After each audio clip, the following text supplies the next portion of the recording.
Jesus, Deus abençoe. Queridos, como é maravilhoso nós estarmos aqui nessa tarde maravilhosa e podermos adentrar a noite fazendo algo tão extraordinário que é louvar ao Senhor. Eu gostaria de, nesse congresso, deixe o céu descer, que nós possamos verdadeiramente fazer isso. E uma das razões que tem impedido o céu de descer sobre nossas vidas é que muitas vezes nós esquecemos quem somos. Então, nessa tarde eu gostaria de compartilhar com você o tema dessa ministração, pois sei quem eu sou. Pois sei quem eu sou. Abra sua Bíblia em 1 Timóteo, no capítulo 1, versículo 15 e 16. Pois eu sei quem eu sou. Quando nós encontramos aqui o nosso querido, o nosso amado apóstolo Paulo, sendo conduzido ao Espírito, pelo Espírito Santo, a escrever para Timóteo, ele está com seu coração alegre demais. Sabe por quê, irmãos? Ele tinha milhares de razões para estar triste, mas eu creio de todo o meu coração que havia uma alegria nele. Ele estava escrevendo para um jovem pastor. Escute bem, ele está escrevendo para um jovem pastor. E no versículo 15 ele diz: esta é uma palavra fiel e digna de toda aceitação. Que palavra que é essa, irmãos, que é fiel e digna de toda aceitação? É que Cristo, Jesus, veio ao mundo para salvar os pecadores, dos quais eu sou o principal. Mas por isso alcancei misericórdia, para que em mim, que sou o principal, Jesus mostrasse toda a sua longanimidade, para exemplo dos que haviam de crer nele, para a vida eterna. Leia o versículo 16 novamente com muita calma. E observe que o apóstolo Paulo, através do Espírito Santo, procura demonstrar a Timóteo a misericórdia que se manifestou sobre o próprio apóstolo Paulo, que era o principal dos pecadores, para que a misericórdia do Senhor se mostrasse, e também a sua longanimidade, para exemplos dos que haviam de crer para a vida eterna.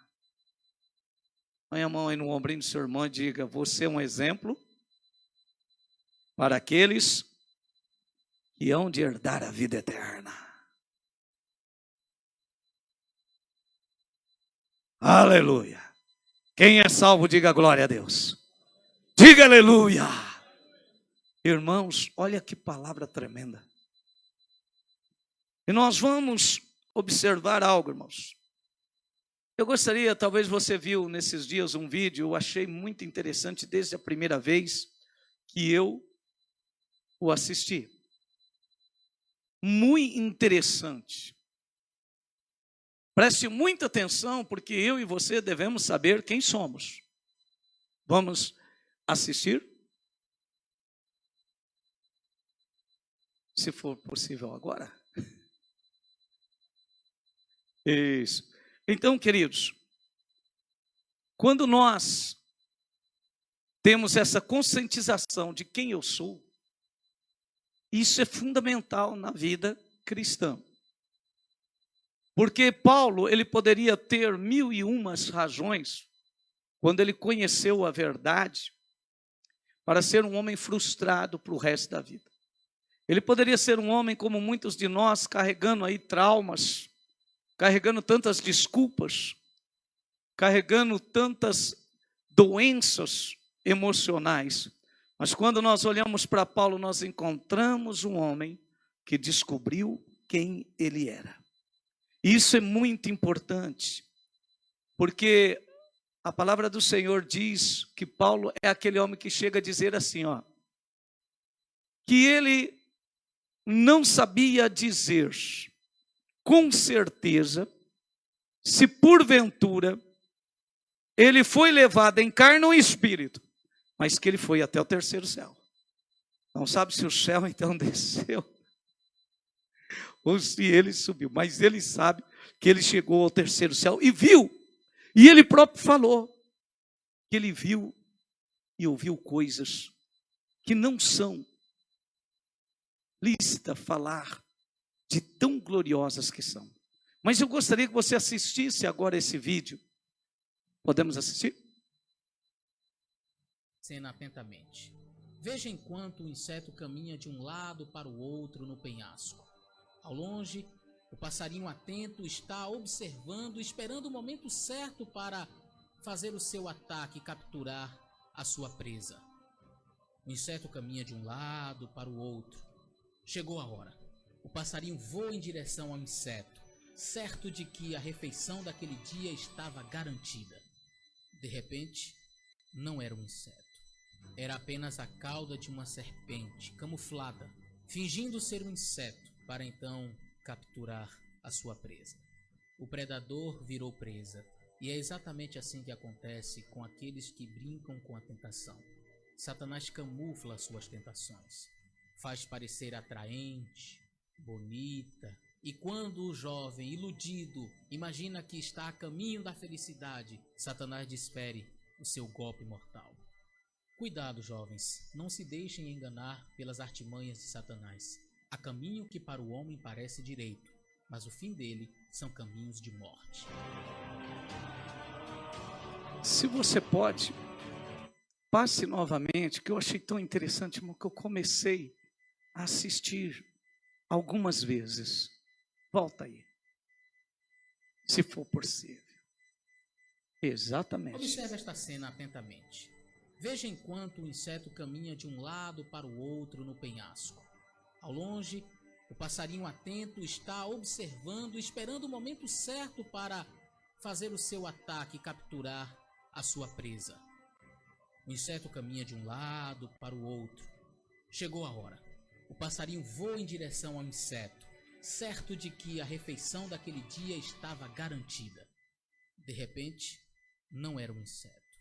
Era apenas a cauda de uma serpente, camuflada, fingindo ser um inseto, para então capturar a sua presa. O predador virou presa, e é exatamente assim que acontece com aqueles que brincam com a tentação. Satanás camufla suas tentações, faz parecer atraente, bonita, e quando o jovem iludido imagina que está a caminho da felicidade, Satanás desfere o seu golpe mortal. Cuidado, jovens, não se deixem enganar pelas artimanhas de Satanás. Há caminho que para o homem parece direito, mas o fim dele são caminhos de morte.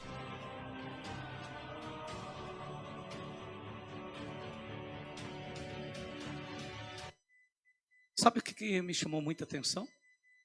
É que todos nós somos aqui alertados de dia e de noite.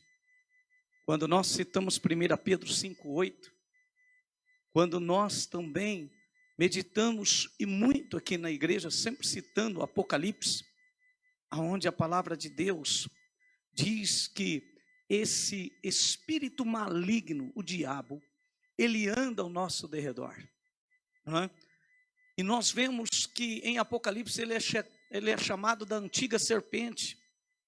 Antiga serpente. Irmãos, uma das coisas que nós mais precisamos estar atentos é de lembrarmos quem somos. Quando eu prestei atenção nesse vídeo e comecei a analisar a serpente, eu vi que se o pássaro ele tivesse um pouco mais de atenção, talvez ele teria observado que aquilo não era um inseto, mas era a cauda. E muitas das vezes nós somos destruídos porque não conhecemos os ardis de Satanás. O apóstolo Paulo, escrevendo aos Coríntios, ele diz disso: para não ignoreis os ardis de Satanás. E Satanás tem muitas estratégias para destruir a minha e a sua vida. E uma dos seus principais objetivos é como nós cantamos, é fechar o céu sobre nós, é interromper a nossa comunhão com Deus. E para isso, irmãos, ele vai usar artifícios que aos meus e aos seus olhos parecem tão simples e sem importância. E muitas das vezes, na ansiedade de matarmos a nossa fome, vocês se lembram de quarta-feira? Quando nós falamos sobre a proposta do diabo, de que ele chega para Jesus e Jesus está transbordando do Espírito Santo. Jesus está conduzido pelo Espírito Santo ao deserto. E quando Jesus está lá no meio, ele chega e diz: transforma essa pedra em pão. O que poderia, irmãos, ter de importância nisso? Jesus estava com fome, mas ainda não era o tempo de terminar o jejum. E nós precisamos começar a aprender a assimilar o tempo, porque nós, como jovens, nós queremos muitas coisas, temos anseios, temos desejos, e isso faz parte da nossa vida. Agora, o grande segredo é nós sabermos quem nós somos. E Jesus sabia quem ele era. Ele era filho de Deus, e ele não poderia aceitar nenhum tipo de oferta do diabo, nenhum tipo de manjares do diabo. Foi como nós estávamos lembrando a respeito de Daniel, quando ele chega na Babilônia. Daniel observa que aquele era um cenário perfeito para o diabo o destruir e destruir todos os demais que estavam com ele. Mas ele teve a graça de saber quem ele era. E ele disse: eu não posso nem mesmo comer da comida que vem do rei. Nós nessa tarde gostaríamos de estarmos aqui observando essas atitudes nossas, de nós prestarmos atenção, de que nós estamos rodeados de uma tremenda guerra espiritual, e que eu e você precisamos verdadeiramente saber quem somos. E quando nós verdadeiramente sabemos quem somos, naturalmente nós vamos desejar essa comunhão com Deus, que é o céu descendo sobre nós. Quando usamos essa expressão, deixe o céu descer, eu creio que nós estamos dizendo ao Senhor com toda sinceridade: eu quero a sua presença. Eu quero a sua presença, Senhor. Eu quero a sua vontade na minha vida. Eu quero a sua direção. E eu quero a sua vida totalmente em mim. E já como foi dito aqui, não viver eu, mas o Senhor viver em mim.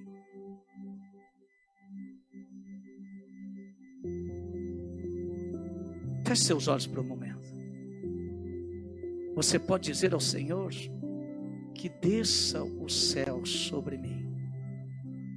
Mas dentro desse contexto, que será feita somente a sua vontade, Pai. Que será somente a sua direção. Que será somente a sua vida e a sua presença. Gostaria que você, nesse momento, eu quero apresentar para alguns ou para outros relembrar, se for possível, a fotografia do pastor Bonk.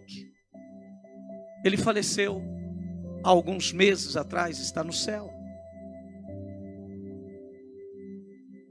Quando aproximadamente 20 anos eu tive acesso aos livros desse homem, ou pelo menos a um dos livros dele, foi muito impactante para nós.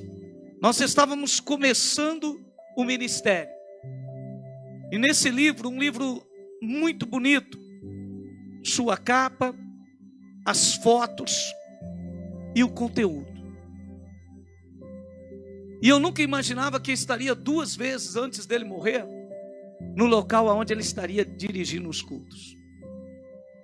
E no seu livro ele fala um pouquinho da sua biografia. que durante 30 anos ele pregou o evangelho e não teve grandes êxitos. Algumas poucas almas eram alcançadas, e isso o abatia muito durante décadas.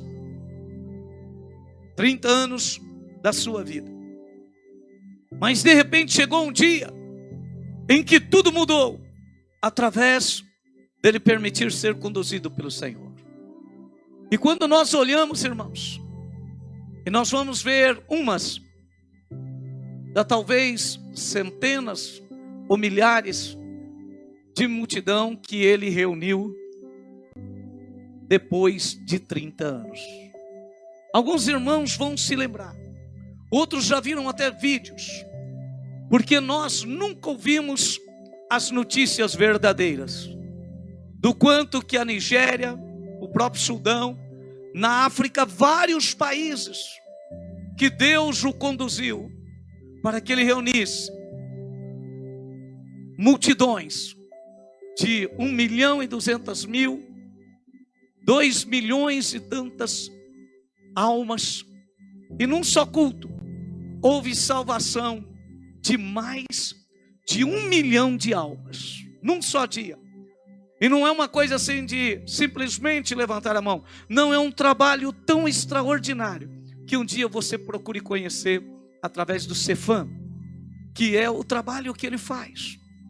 E nós vemos que a África está sendo incendiada pelo poder de Deus, porque o que a mídia traz, e o que nós aqui estamos muitas vezes desligados, é das grandes coisas que o Senhor tem feito pela humanidade e que não chega ao nosso conhecimento. Por quê? Porque Satanás está trabalhando, Satanás está operando para destruir de você e de mim a nossa identidade. E uma das estratégias é de procurar de toda maneira que você não saiba as verdades que estão acontecendo. E também comentei sobre isso ali no culto de quarta-feira passado de manhã, quando nós falamos sobre Elias, que Elias, por um momento, irmãos, ele entra num estado tão terrível que ele passa a se esquecer de quem ele era. Ele se esquece da sua identidade.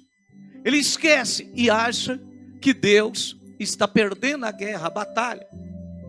Assim pode acontecer comigo e com você, de chegarmos um momento e olharmos somente notícias ruins, somente notícias más, somente que um está se desviando, o outro se perdeu, um voltou para drogas, outro voltou para o adultério, outro voltou para as coisas erradas desse mundo, e nós paramos e começamos a nos concentrar na cauda da serpente, em vez de nós nos concentrarmos nas maravilhas que o Senhor tem feito. Meu irmão, até que grandes coisas tem feito o Senhor pelo seu povo e pela sua igreja. E eu quero dizer algo para você: se a igreja foi gerada pela morte de Cristo, é impossível que o diabo possa detê-la ou pará-la. Ela vai triunfar, porque o seu Senhor está triunfando, e Ele é o cabeça da igreja. Se você crê nisso, aplauda ao Senhor.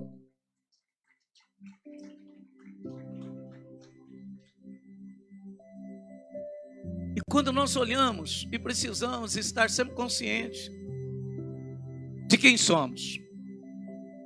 Olhe bem para mim. Chegou um momento que Jesus, ali em João capítulo 6, ele dá um discurso tão forte, que ele fica só com os discípulos ao lado, e ele diz: vocês também não querem ir embora? Então nossa questão é que nós passamos por um momento e nos esquecemos quem somos. Elias ficou sozinho e pediu até a morte. Esqueceu a sua identidade, esqueceu quem ele era. E quando nós sabemos, irmãos, quem nós somos igual o profeta Eliseu, que sendo caçado pela maior potência da época dos seus dias, da nação, que tinha o maior poderio, o maior império, ele foi caçado. E quando ele foi cercado pelo exército mais poderoso que havia naquela época, O seu discípulo ficou desesperado. E Eliseu, tão calmo, olhou e disse assim: filho, por que você está desesperado? Ele falou: o seu discípulo disse: pai, nós estamos perdidos, estamos acabados. E ele disse: não, mais são os que estão conosco do que aqueles que estão lá. Aí ele olha para o céu e diz: Senhor, abre os olhos desse jovem. E os olhos do jovem abrem, e ele vê um exército poderoso celestial.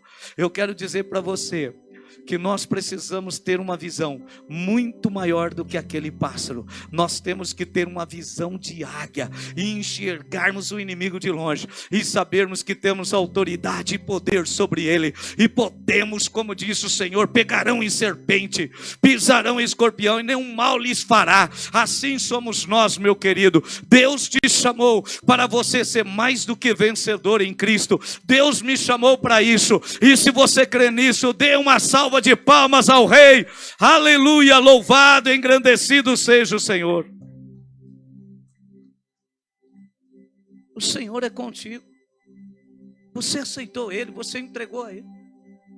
Você sabe o que foi lhe dado direito? Você não era, como o apóstolo Paulo não era. Nós éramos pecadores, destituídos da glória de Deus.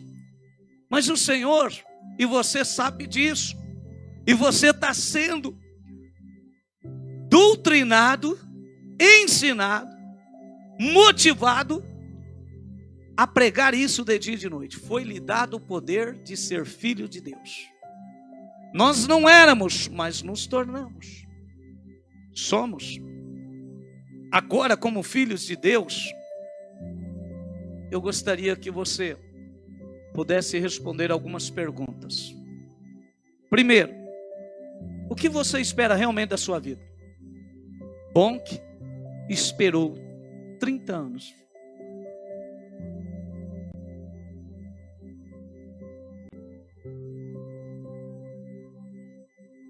O que você espera em sua vida? Essa é a primeira pergunta. Lá em Provérbio diz que você é aquilo que você pensa.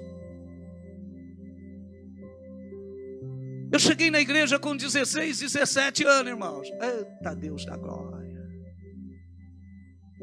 Eu estava no mundo.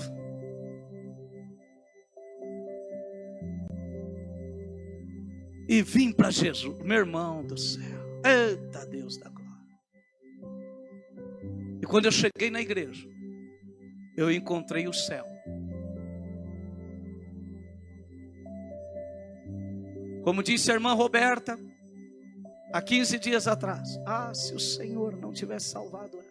Ou 8 dias atrás. Se o Senhor não tivesse salvado ela. Se o Senhor não tivesse me salvado. Quando eu olho para a vida das dezenas de parentes que eu tenho da mesma idade, e vejo a vida deles, e vejo a minha, eu levanto a minha voz e glorifico, porque a graça me alcançou. A graça me alcançou, meu irmão. Eles também tiveram oportunidades, mas não quiseram. Mas Provérbios 23, versículo 7 diz que você é conforme você pensa. Por isso essa pergunta: o que você espera em sua vida? Foi tão impactante na minha vida, irmãos, que eu não queria outra coisa.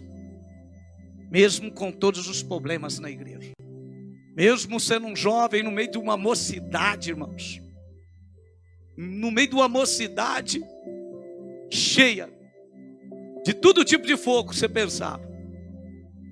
Fogo de santidade, fogo estranho, fogo não sei o quê. Mas eu quero dizer para você, foi tremendo.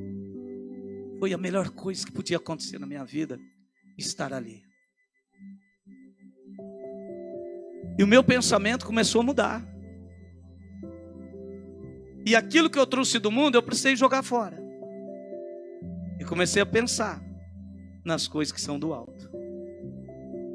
Segunda pergunta: qual é o esporte que você gosta ou pratica?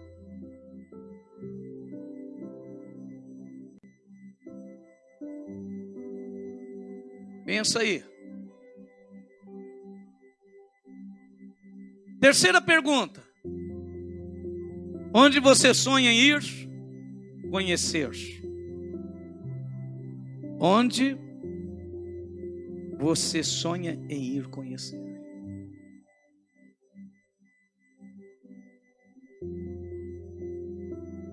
Isso é muito importante.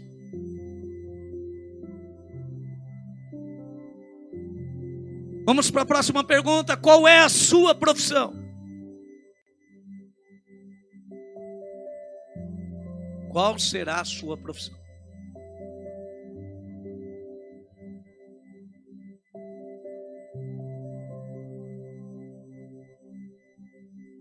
Qual o grau de instrução necessária para ser um excelente profissional na profissão que você deseja praticar?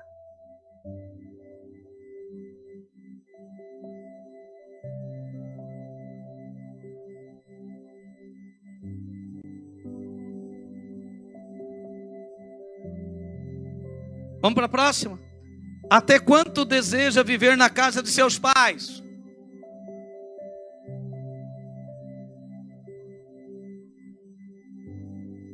Aqui tem alguns jovens casados, né? Até quanto você deseja viver?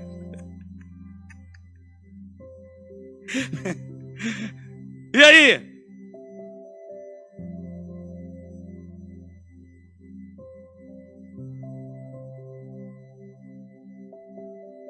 Próxima pergunta: com quantos anos você irá casar?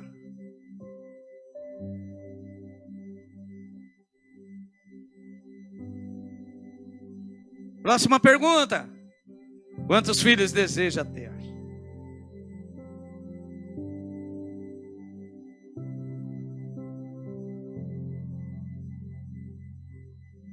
Vamos lá? Essas perguntas, irmãos, são fundamentais. Hoje, lógico, eu não posso falar de cada uma, explicar. A sua profissão é tão importante que eu só um detalhezinho. Você acha que Deus conduziu Davi a ser pastor à toa? Como que ele seria um excelente rei se ele não soubesse pastorear, meu filho?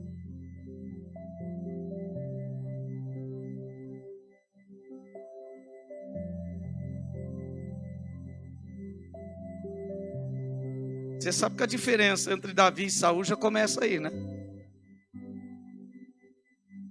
Aqueles que gostam realmente de estudar a Bíblia, depois nós conversamos sobre isso. Já começa aí. Por isso que Saul foi rejeitado por Deus. E Davi foi amado do Senhor. Quem você é? Um Saul ou um Davi?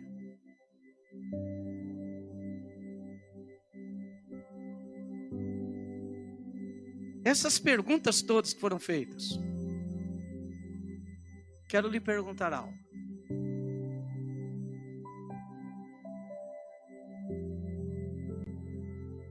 Você respondeu elas direcionado pelo Espírito Santo ou direcionado pela tua vontade?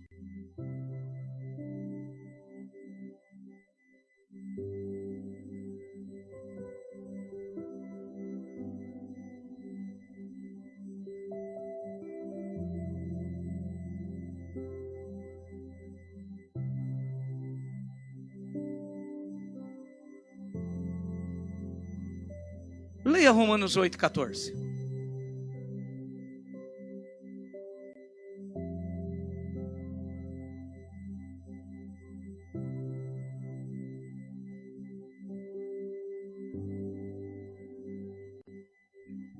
Romanos 8, versículo 14.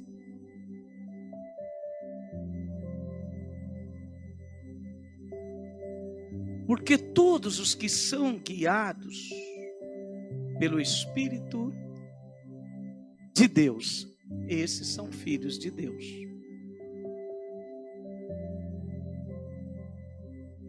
Porque todos os que são filhos de Deus são guiados pelo Espírito de Deus. Estes é quem são os filhos de Deus.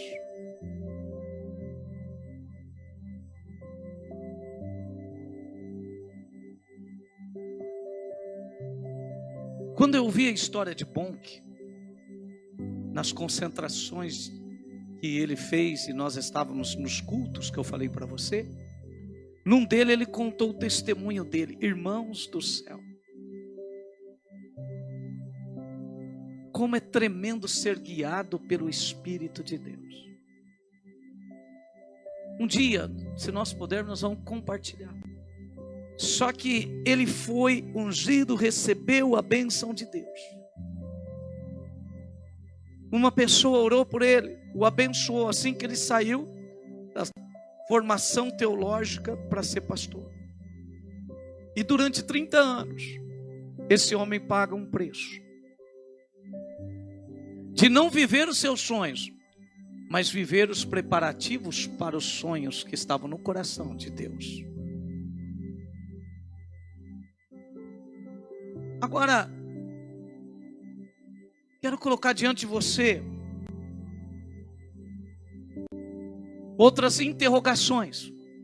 Primeiro, quem te influencia?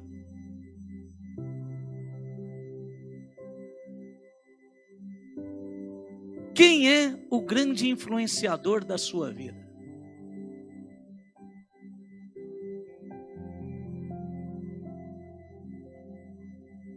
Quem te direciona?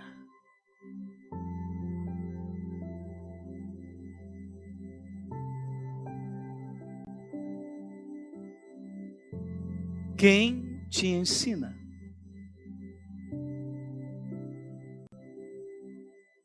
Você tem a oportunidade, e eu também. João 14, versículo 26.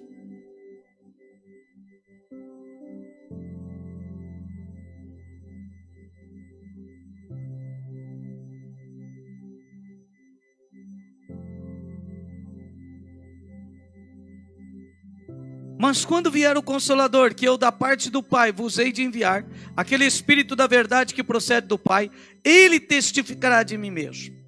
E ele vos também testificareis, pois esteve comigo desde o princípio. Só que esse daqui não é os versículos que eu falei para você. Eu li João 15, 26, dizendo do Espírito Santo, mas vamos para João 14, 26.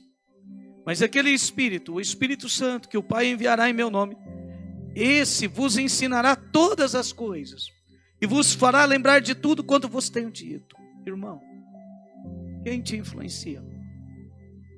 Quem te direciona? E quem te ensina? Sabe, o Espírito Santo começou a me conduzir e me dirigir. E eu agradeço a Deus por isso.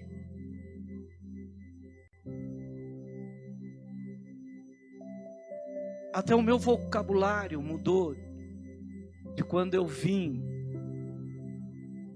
do mundo para o Senhor. Tudo teve que mudar. O meu comportamento. Sabe por quê? Porque quem te disciplina, irmão? Quem te disciplina? No Salmo 51, Davi está sendo disciplinado. E ele suplica a Deus, no versículo 11, e não retires de mim o teu Espírito Santo.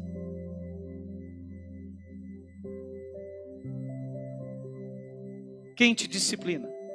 Eu quero dizer para você que talvez seja tão inocente, que não conhece o reino das trevas.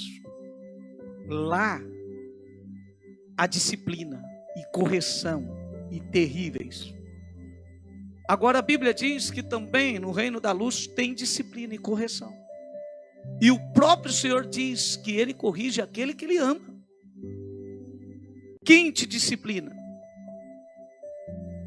Ou você está como provérbio, sem disciplina. Você faz o que você quer. Você fala o que você quer. Eu quero dizer para você, E a Bíblia diz que quem tem disciplina é filho de Deus.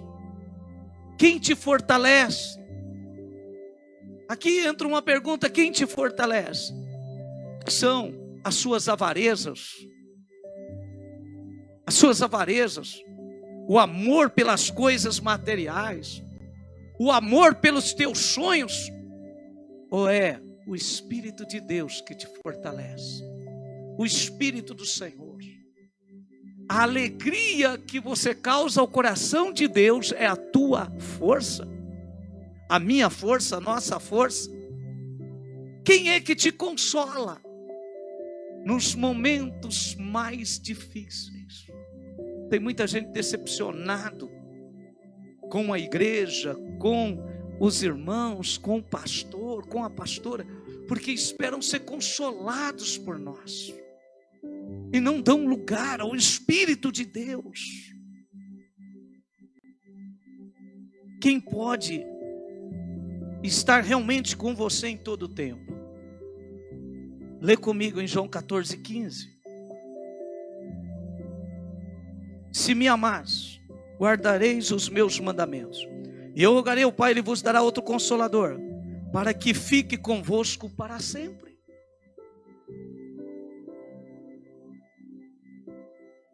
Jovem, sabendo de que eu preciso de tudo isso, para que eu possa verdadeiramente ser esse jovem servo, filho de Deus, o que nós estamos esperando?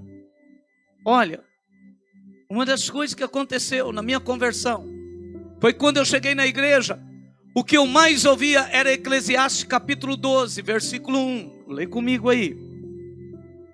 E hoje, quando eu pergunto para um jovem a respeito de Eclesiastes capítulo 12, a maioria não sabe esse versículo, a maioria não tem conhecimento. E é interessante que aqui no capítulo 12 ele está falando, irmão, da morte. Ele está falando do caminho que todo homem vai. Os bilionários desse mundo vão para a morte. Os mendigos vão para a morte. Os pobres vão para a morte. Ele está dizendo aqui, antes que você chegue nesse estágio, versículo 1, lembra do teu Criador nos dias da tua mocidade, antes que venham os maus dias, e chegue os anos dos que venha a dizer, não tenho neles contentamento. Lembra de quem? Do teu Criador, nos dias quando? Da sua mocidade. Em Eclesiastes capítulo 11, versículo 10, afasta, pois, a ira do teu coração, remove da tua carne o mal, porque a adolescência e a juventude são vaidade.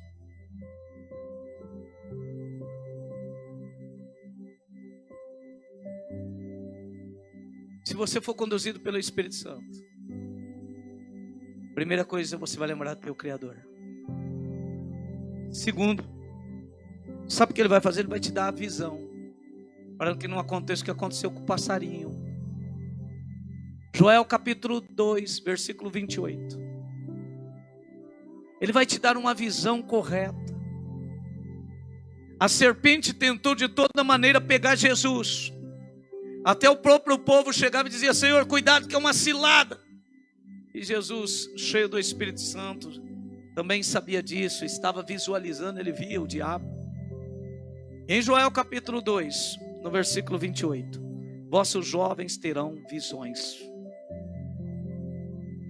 Você escutou no vídeo ali dizendo, há caminhos, que para nós parece bom, mas o final é morte.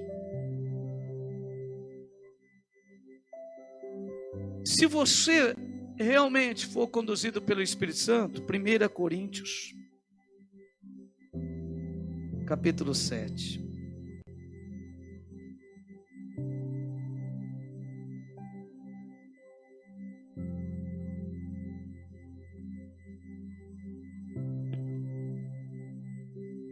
E bem quisera eu que estivesseis sem cuidado. O solteiro cuida das coisas do Senhor, em como há de agradar o Senhor.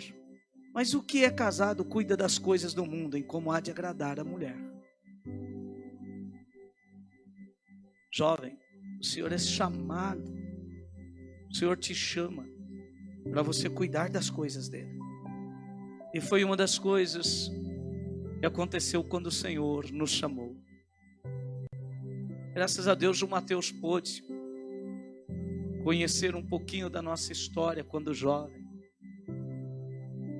Irmão, as pessoas vão falar da sua juventude. O que você fez para o Senhor? Como se marcou a sua juventude? Eu falo isso para todos, sempre isso. Quais são os acontecimentos que vão falar? Nós tivemos um congresso agora, os irmãos fizeram um congresso desafiador. E nós lá, em 80 pessoas, num hotel, saindo de uma pandemia, um congresso tremendo. E a cobrança é quando vai ter outro. Os casais que trabalharam terão história para contar. Mas quais são as histórias que vocês vão falar? Quem vai contar para os seus filhos aquilo que vocês fizeram, os prodígios? Porque é muito bom nós chegarmos aqui, trazermos a memória de Davi, trazermos Paulo, mas e aí, irmãos, e nós? E você?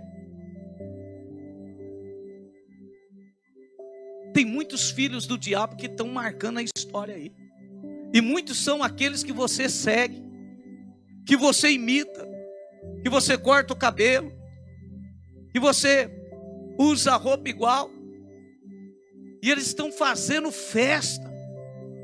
E você o tem até como um ídolo que você criou. Em vez de ser diferente, de nós marcarmos a história. Por quê? Porque se nós verdadeiramente, irmãos, estamos sendo guiados e dirigidos pelo Espírito Santo, a Bíblia diz que nós somos fortes. E essa fortaleza, essa força vem para nós resistirmos à tentação, de nós resistirmos ao diabo. Essa força nos leva a nos humilhar diante de Deus, resistir o diabo e colocar ele em fuga. A Bíblia diz que Deus escreveu a vós, porque sois fortes e já tendes vencido o maligno. Sim ou não? Abre aí em 1 João.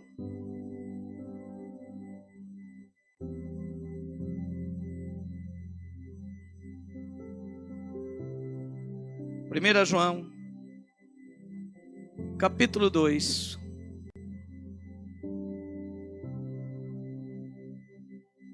versículo 13.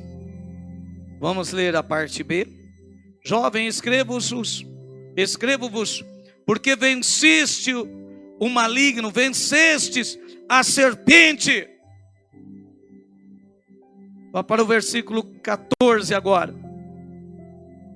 Na parte B também. Eu vos escrevi, jovens, porque sois fortes, e a palavra de Deus está em vós, e já venceste o maligno. Irmãos, quantos de nós somos tão fracos que temos sido abatidos com tentações tão pequenas? A fome veio no passarinho e ele não percebeu o maligno.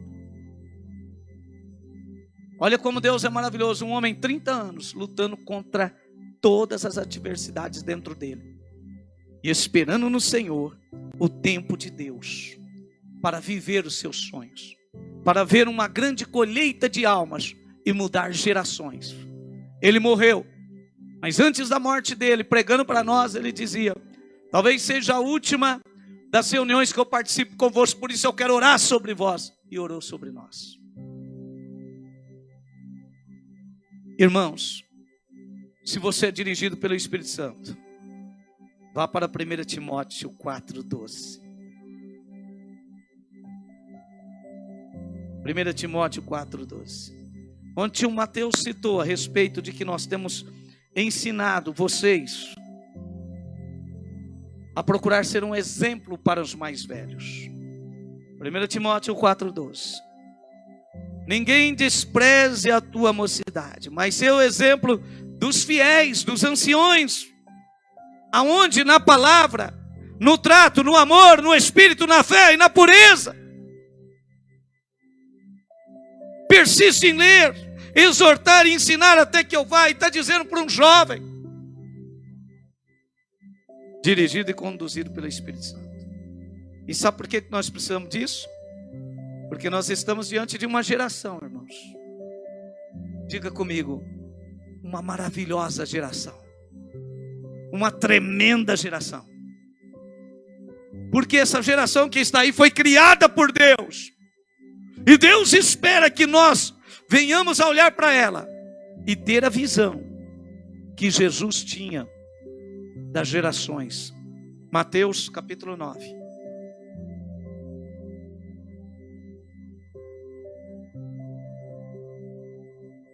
E percorria Jesus todas as cidades e aldeias, e ensinando nas sinagogas deles, e pregando o evangelho do reino, e curando todas as enfermidades e moléstias entre o povo. E vendo a multidão, teve grande compaixão delas, porque andavam cansadas e desgarradas, como ovelha que não tem pastor. E aí Jesus disse: grande é a seara, e poucos os ceifeiros. Vamos rogar ao Senhor da seara para que envie ceifeiros, para que envie trabalhadores. Queridos, nesta noite agora, quero pedir a você que olhe para essa geração, conforme está em 1 Pedro 2,9. Uma geração de raça eleita. Esse povo que aí está no mundo é uma raça eleita. Esse povo é um sacerdócio real. Pastor, eles estão vivendo totalmente fora da palavra de Deus. Sim, porque estão esperando o ceifeiro, estão esperando os pastores, estão esperando os obreiros, para que cheguem e apresentem a ele a verdade, o verdadeiro evangelho, que é o poder de Deus para a salvação deles. Eles estão nos esperando. Eles são propriedade exclusiva de Deus. Mas o céu se fechou sobre eles. Estão esperando por nós. Você se lembra de Isaías? A quem enviarei? Quem irá por nós? Você olha para esta humanidade e lembra de Apocalipse capítulo 1, versículo 7 ao 9.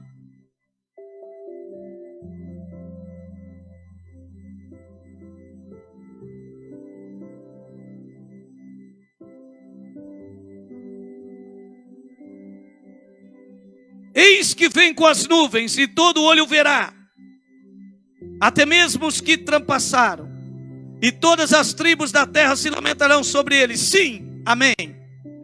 Eu sou o alfa e o ômega, o princípio e o fim, diz o Senhor, que é, e que era, e que há de vir, o Todo-Poderoso. Olha quem está falando.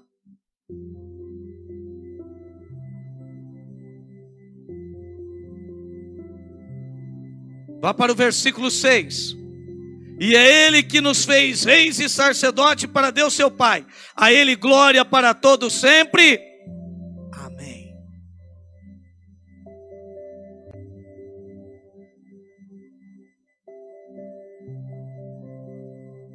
Jesus, através do seu sangue, como está no versículo 5, nos comprou para Deus, através do seu amor, para sermos esses reis e sacerdotes. E ele virá e espera, irmãos, encontrar que nós tenhamos assumido a nossa identidade e de nós influenciarmos essa geração. Hoje você tem a oportunidade de, como ontem você tomou o primeiro passo, pediu perdão ao Senhor, e agora você está disposto a viver aquilo que o céu deseja. Por isso, eu quero te trazer à memória que você viva o que foi dito, um divisor de águas, que a partir de agora você viva uma vida de comunhão com Deus. E essa comunhão se reflita na comunhão com seus familiares. Que a sua devocional seja intensa. Que o seu jejum seja realmente uma oferta ao Senhor. A comunhão com seus irmãos de fé. Que você verdadeiramente se torne um líder de célula. E ser um exemplo de cristão para essa sociedade.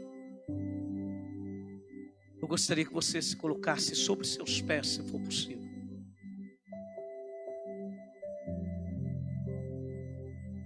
Responda para você mesmo. Quem você é? Quem eu sou?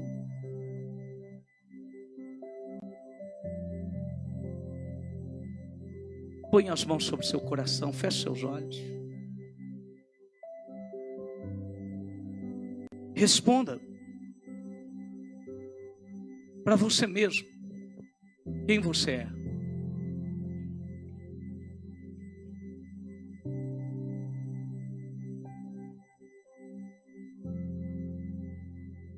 E se o Espírito Santo, irmãos, te conduz, você faz a sua devocional.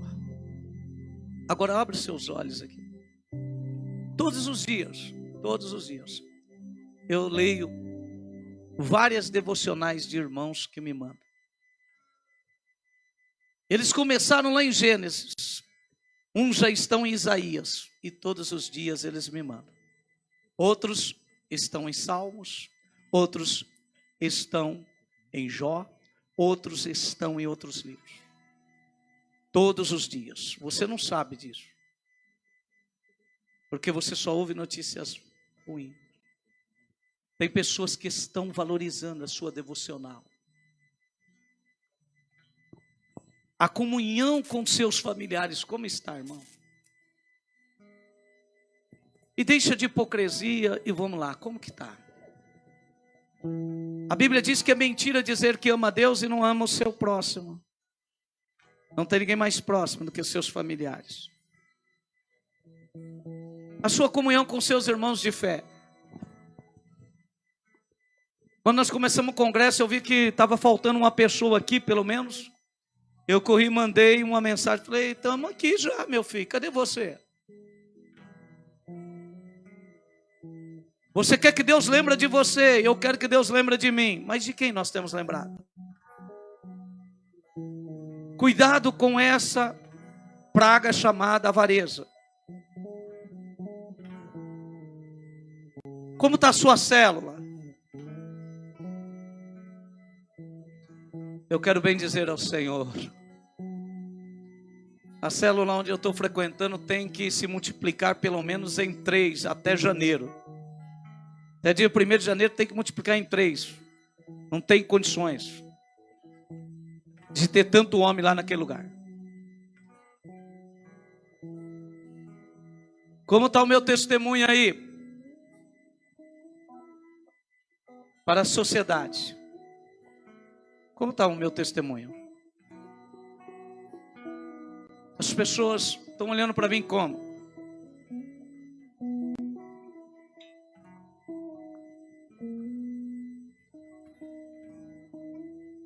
Vamos tirar esses minutinhos que nós temos aqui, para nós trazermos a nossa memória.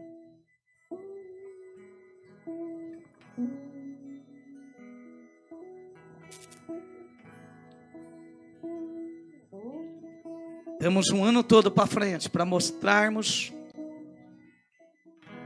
que verdadeiramente somos templo do Espírito Santo.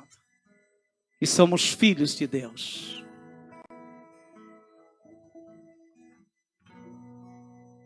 Antes de você, agora,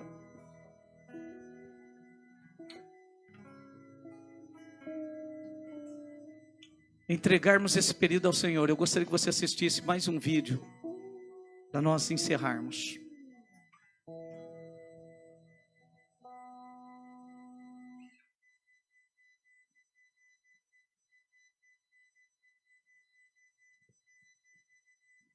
quero te falar uma coisa. Tem um cara que chama Charles Spurgeon. Um dia, ele foi orar para uma pessoa que estava no estado terminal. E ele chegou nessa pessoa, que foi empregada doméstica a vida inteira.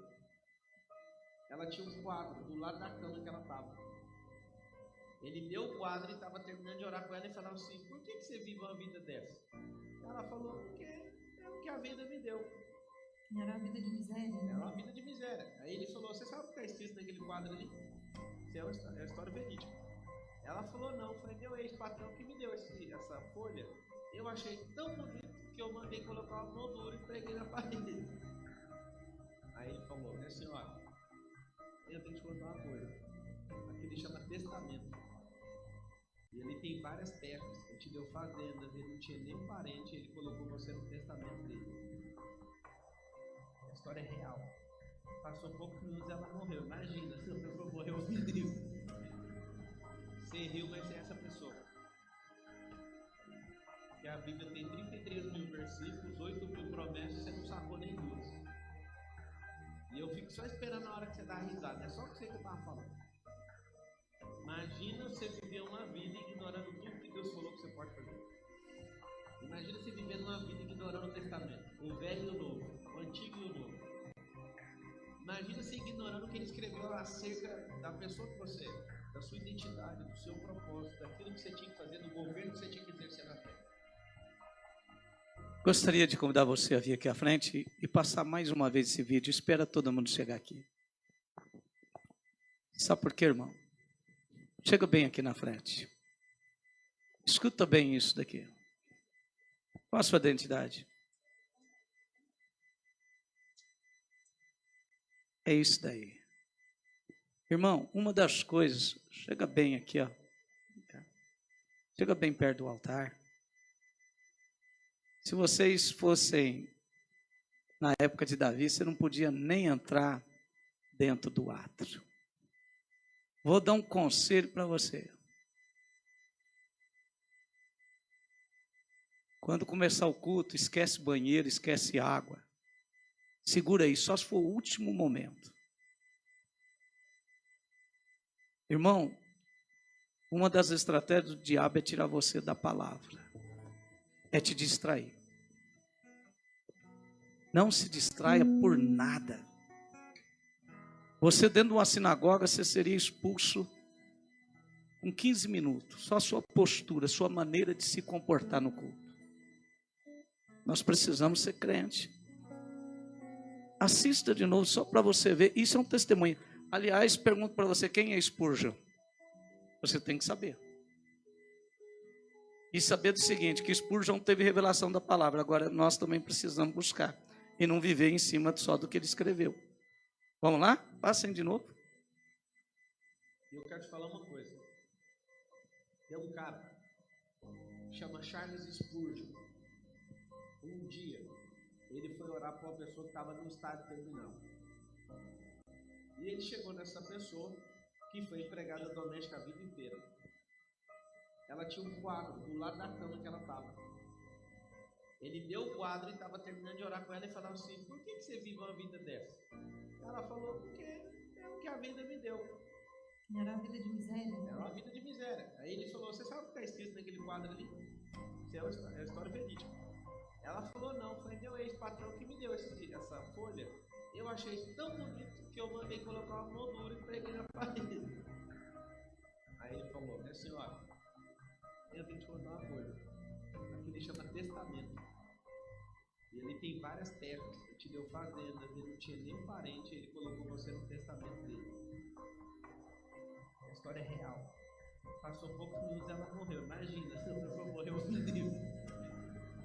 Você riu, mas é essa pessoa. Que a Bíblia tem 33 mil versículos, 8 mil promessas, você não sacou nem duas. E eu fico só esperando a hora que você dá a risada. É só o que você estava falando. Imagina você viver uma vida ignorando tudo que Deus falou que você pode fazer. Imagina você vivendo uma vida ignorando o testamento, o velho e o novo, o antigo e o novo. Imagina você ignorando o que ele escreveu acerca da pessoa que você é, da sua identidade, do seu propósito, daquilo que você tinha que fazer, do governo que você tinha que exercer na terra. Nesse momento, em nome de Jesus, que nós paramos de ignorar a pessoa do Espírito Santo. Que você se entregue de coração. Ouça a voz do Senhor. Eu passei quase 24 horas com uma alegria muito grande no coração para trazer essa mensagem para vocês.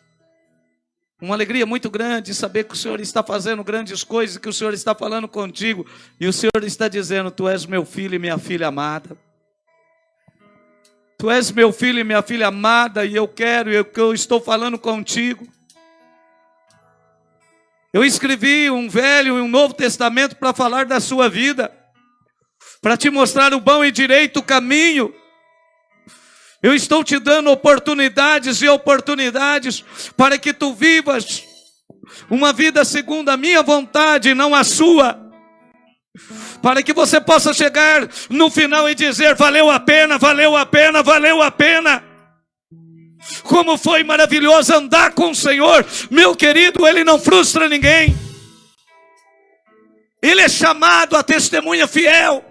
Ele é chamado do fiel e verdadeiro. Confia nele.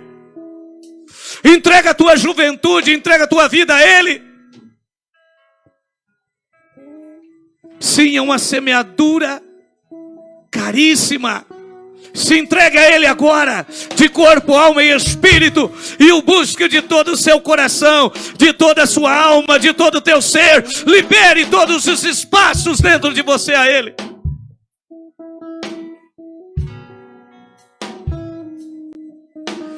Ramando requias, torrecanto remi, lamando remias.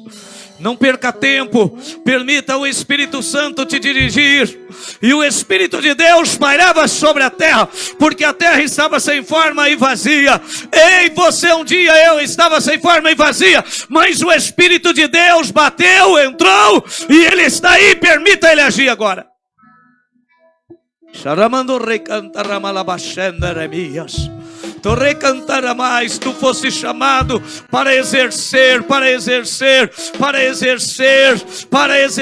autoridade, para exercer vida sobre as pessoas, para exercer direção, para exercer soluções. Permita o Espírito Santo te dirigir. Ramando recanta ramalabai derequeremias.